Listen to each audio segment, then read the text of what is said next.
안녕하세요. 천천히 걷는 것을 좋아하는 천로로입니다. 오늘도 저와 함께 하나님 말씀을 통해서 하나님 나라의 백성이 가져야 할 믿음에 대해 천천히 생각해 보도록 하겠습니다. 지난 시간에는요, 가나안 땅을 정탐했던 12명의 정탐꾼 이야기 속에서 우리와 함께 하시는 하나님에 대해 생각해 보았습니다. 12명 모두가 동일하게 가나안을 정탐했습니다. 그곳은 하나님께서 말씀하신 대로 젖과 꿀이 흐르는 심히 아름다운 땅이었어요. 하지만 하나님께서 말씀해 주시지 않았던 것도 정탐할 수 있었습니다. 그것은 가나안 땅이 빈 땅이 아니라 사람이 살고 있는 곳이었고, 그곳 사람들은 거대하고 강하며 성읍도 크고 견고하다는 사실입니다. 이런 상황 속에서 10명의 정탐꾼은 함께 하시는 하나님을 바라보지 못하고 스스로를 바라보면서 우리는 메뚜기와 같이 작음으로 그 땅에 들어갈 수 없다고 한탄합니다.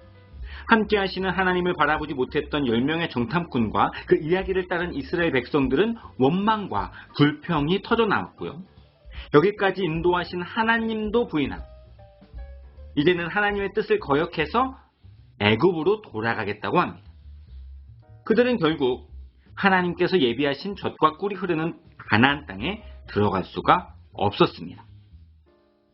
반면에요, 2명의 정탐꾼은 함께 하시는 하나님을 바라보면서 우리가 이길 수 있다고 선언하며 그 땅에 들어가자고 주장합니다. 이렇게 함께 하시는 하나님을 바라보았던 여호수아와 갈렙은 하나님께서 기뻐하시는 삶을 선택하는 인생이 되어서 하나님의 인도하심을 받아 그 땅에 들어갈 수 있었습니다. 우리는 언제나 우리와 함께 하시는 하나님을 바라보아야 합니다. 우리를 바라보면 우리의 능력에는 한계가 있기 때문에 포기할 수밖에 없어요. 하지만 하나님을 바라보면 능력에 한계가 없으신 하나님 때문에 승리할 수 있게 되는 것입니다. 하지만 이 승리는 이 땅에서 누리는 것이라기보다는 하나님 나라에 들어가게 되는 구원의 은혜를 의미합니다. 구원의 역사는 우리 스스로의 힘에서 나오는 것이 아니라 오직 하나님의 은혜로만 받을 수 있다는 것을 잊지 마시고요. 우리를 구원의 길로 인도하시기 위해 늘 우리와 함께 하시는 하나님을 바라보면서 주님의 뜻을 따라 하나님께서 기뻐하시는 삶으로 하나님 나라를 살아가는 저와 여러분들이 되기를 소망합니다. 오늘은요, 쉐마 이스라엘을 통해서 하나님께서 우리에게 들려주시고자 하시는 말씀이 무엇인지 천천히 생각해 보도록 하겠습니다. 쉐마라는 단어는 많이 들어보셨을 것입니다. 신명기 6장에요. 이스라엘아 들으라 라고 번역되는 본문에서 들으라라는 단어가 쉐마입니다. 지금도 유대인들은요, 매일 아침과 저녁에 이 구절을 암송하고요, 이마에 혹은 손목에 그리고 집 문설주에도 이 말씀을 붙이고 다닙니다. 왜 그렇게 할까요? 그것은 이 들으라라는 단어가 부모와 자녀 간의 순종을 전제로 이야기할 때 쓰였던 단어이기 때문입니다. 즉, 하나님께서 하나님의 백성들에게 꼭 지키고 순종하기를 원하시는 것을 말씀해 주신 것이라고 할 수 있습니다. 그래서 유대인들이 이 말씀을 지금도 암송하면서 여기저기 붙이고 다니는 것입니다. 하지만 이 말씀이 진짜 의미하는 것이 무엇인지에 대해서는 잘 모를지도 모릅니다. 오늘 함께 하나님께서 우리가 순종하기를 원하시는 것이 무엇인지 살펴보도록 하겠습니다. 가장 첫 번째로 말씀하시는 것은요, 하나님께서 오직 유일한 하나님이라는 겁니다. 당시 고대 근동은 다신론으로 신이 아주 많았어요. 자연에 있는 모든 것들이 거의 신격화되어서 범신론이 만연한 시대였습니다. 그 수많은 신들을 함께 섬기던 고대 근동 시대에 하나님께서는 자신을 절대적이고 유일하신 신으로 소개하고 있는 것입니다. 우리가 그것을 인정하고 오직 하나님께만 모든 가치를 드리면서 하나님을 겸손하게 존경하는 것을 하나님께서는 원하고 계신 것입니다. 우리 인생의 최고의 가치가 무엇인가? 무엇을 가장 소중하게 여기면서 따라가고 계십니까? 그것이 이 세상에 있는 것이 아니라 오직 유일하신 하나님 한 분이 되기를 바랍니다. 그것이 바로 하나님께서 원하시는 첫 번째입니다. 두 번째로 말씀하신 것은 마음과 뜻과 힘을 다해서 하나님을 사랑하라는 것입니다. 우리가 하나님을 사랑해야 한다는 말은 아주 많이 들었는데요. 오늘 본문은 여러 가지 단어들을 사용해서 사랑하라는 하나님의 말씀을 강조하고 있습니다. 우선 마음입니다.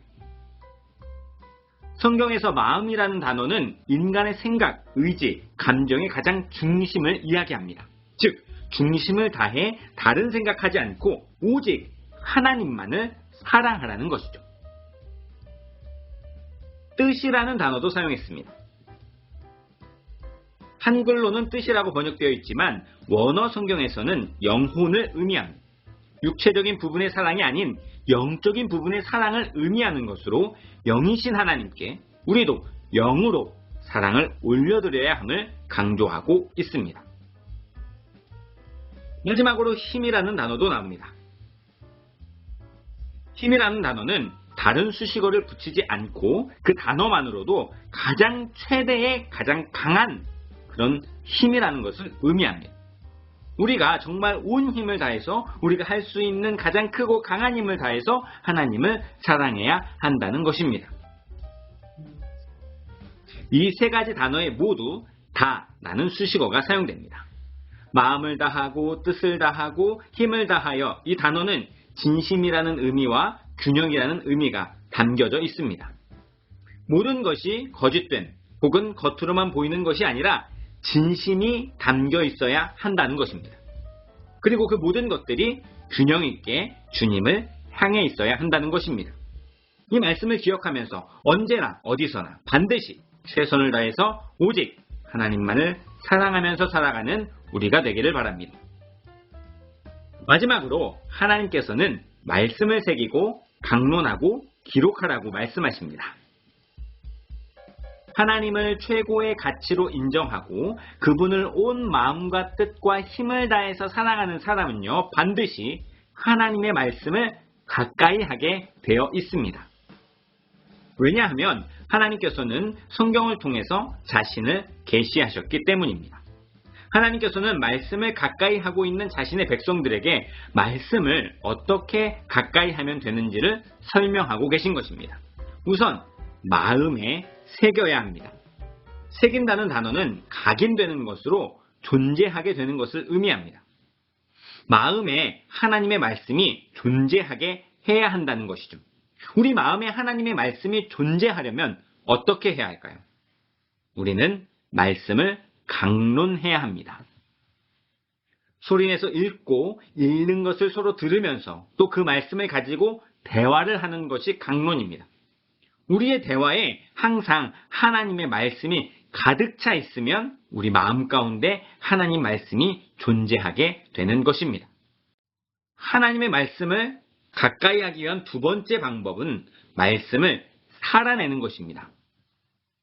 말씀을 살아낼 수 있도록 하나님께서 말씀을 기호로 삼고 표로 삼으라고 명령하십니다. 기호는 신호가 되는 것입니다. 우리는 하나님의 말씀이 어디로 향하고 있는지 신호등이 되어서 보여주는 인생이 되어야 합니다. 같은 맥락으로 표가 되어야 하는데요. 표지판이 되어야 한다는 것을 의미합니다. 어디를 향해서 무엇을 바라보면서 살아야 하는지 우리의 삶을 통해서 하나님의 뜻이 전달되어야 한다는 것입니다. 그렇다면 어떻게 신호가 되고 표지가 되는 인생이 될 수 있을까요? 우리를 하나님 나라에 등록하면 됩니다. 오늘 본문에서는 기록하라고 되어 있는데 이것은 가입, 등록을 뜻합니다. 더 이상 이 땅에 등록된 인생이 아니라 하나님께 가입된 인생이 될 때에 우리는 세상 가운데 하나님의 뜻을 나타내는 기호와 표가 될 수 있는 것입니다. 오늘은요, 우리와 함께 하시는 하나님께서 우리가 순종하기를 원하시는 것이 무엇인지를 함께 살펴보았습니다. 지난주에 우리가 하나님의 기쁨이 되어야만 하나님께서 우리를 인도하여 주신다는 것을 배웠습니다. 주님께 순종하는 것이 바로 하나님의 기쁨이 되는 것입니다.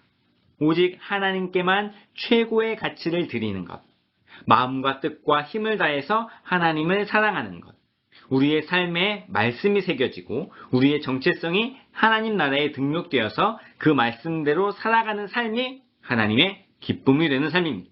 그렇게 많은 사람들에게 표지판과 신호등이 되어서 하나님의 살아계심을 증거하는 삶으로 주님의 기쁨이 되어서 주님께서 인도하시는 길로 행할 수 있는 저와 여러분들이 될 수 있기를 주님의 이름으로 간절히 소망합니다. 지금까지 천천히 걷는 것을 좋아하는 전로로였습니다.